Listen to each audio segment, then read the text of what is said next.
pushing the pylon. Week 9 of Sunday football is here. I'm excited for this slate. A lot of divisional games that matter a lot at this time of year we get today. Last week was rough. A lot of tough picks there. A lot of close spreads. We're going to do better today. First game, Miami Dolphins traveling to New York to play the Buffalo Bills. Bills are -6, and I think there's going to be a lot of scoring in this one. Tua Tagovailoa is back. Granted, he did lose last week, didn't have a ton of offense, but looked good enough to improve the Dolphins, where I think they have a shot to fight with the Buffalo Bills. The Bills have been pretty good lately. They had a slip up a couple weeks ago. They bounced back with Seattle this past week, and they're at home. I'm going to go Dolphins +6. I think a lot of people are going Buffalo -6 here. But again, AFC East divisional game. Those tend to be close. I could see the Bills winning by 4 on this one. Dolphins +6. Next, we have the Denver Broncos traveling to Maryland to play the Baltimore Ravens. Ravens are favored by 8.5. Deontay Johnson is now a Baltimore Raven. He is active for this game. However, he's on a limited snap count while he tries to learn the playbook. So don't expect a ton, or at least a full workload from Deontay Johnson this week. Denver Broncos. I'm the first one to raise my hand and admit I was wrong about them. The Broncos have won 5 of their last 6. They look hot. Bo Nix looks good. Sean Payton maybe is a halfway decent coach, more than we thought. The Baltimore Ravens have not consistently covered this year. They've had high spreads, so I give them a pass. But this week with 8.5, I think a lot of people are going to love the road dog here. Broncos look real good. They think they can keep it close. That's why we're going Ravens -8.5. I think Ravens make this a double-digit game, and that doesn't hurt Denver. Denver is fine right now where they are.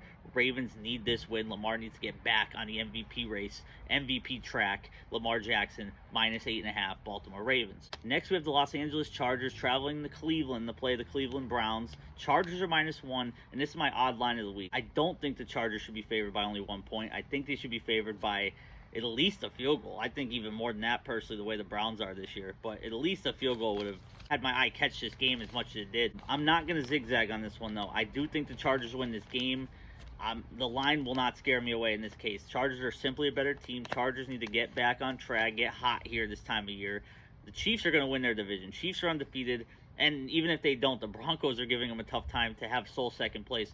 So Chargers need this game. I think they do it against the Browns. I don't know if they kill them, but -1, that's basically a pick 'em. I'm going to go with the Chargers. J.K. Dobbins finds the end zone. Next, we have the New Orleans Saints traveling to Carolina to play the Panthers in this NFC South matchup. Saints are -7.5. With a spread this big, like I mentioned earlier in the video, divisional games with spreads over a touchdown scare me a lot. However, the Panthers have been historically bad.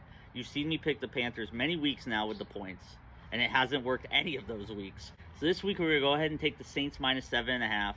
Maybe this is the week the Panthers show me why I should have stayed with them. I'm going to go with the Saints. I have a feeling Saints get back on gear. Derek Carr back. I don't love him, but Derek Carr finds a way to get him to win by over 7. Saints -7.5. Camera angle change. I think I like this one better. Let's keep it going. We have the Las Vegas Raiders traveling to Cincinnati to play the Bengals. Bengals are -7.5, and this is a tale of stagnant offenses that need to improve starting this week. Look at these stats. The Cincinnati offense has scored 21 or less points in the last 3 weeks. Meanwhile, the Raiders have lost 4 in a row and 5 straight games of 20 points or less. That kind of screams the under to me. That kind of screams like the 7.5 spread's too big. I think the under might be good, but I got to go Bengals -7.5 here. They have to beat up on the Raiders. They can't keep meddling with these low-end teams. I just don't see that happening. Joe Burrow is going to pick up this team. Joe Burrow is an elite quarterback. This line is meant to scare people away when they look and see the Bengals cannot score points. I think the Bengals score over 30 this week. Bengals -7.5. Raiders go down. Next, we have an NFC East matchup. We have the Washington Commanders traveling to Jersey to play the New York Giants. Commanders are -4. Giants special teams banged up. Let's see if that plays a part in this week's game, whether it's field goals, whether it's strategic punts, maybe even the kickoff. Who knows? Both of these teams have had 4 of their last 5 games end the same way. Giants have had 4 losses in their last 5, and the Commanders have had 4 wins in their last 5, including a miracle Hail Mary last week against the Bears. One of the best plays I've seen all season, maybe the best play we'll see all season. I think the G-men keep it close. I think a lot of people love how red hot the Commanders are, and I'm not saying they're going to lose this game, but NFC East field goal game just feels right.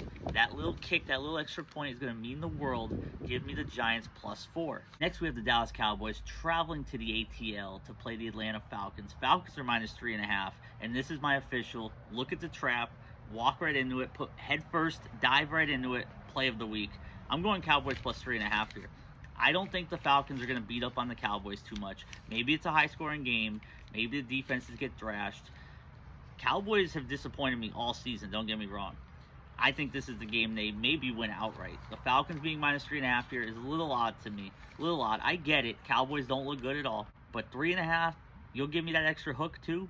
Cowboys plus 3.5. In our final game of the 1 o'clocks, we have the United States Toilet Bowl. I'll say that in case some of you wanted to slander the Jaguars and call the Pats Jags the other week the UK Toilet Bowl. This is the United States Toilet Bowl. We have the New England Patriots traveling to Tennessee to play the Titans. Titans are minus 3 here, and just like the name says, I hate to pick either one of these teams. I would hate to pick the Patriots. I hate even more to pick the Titans. But one of them has to cover a spread.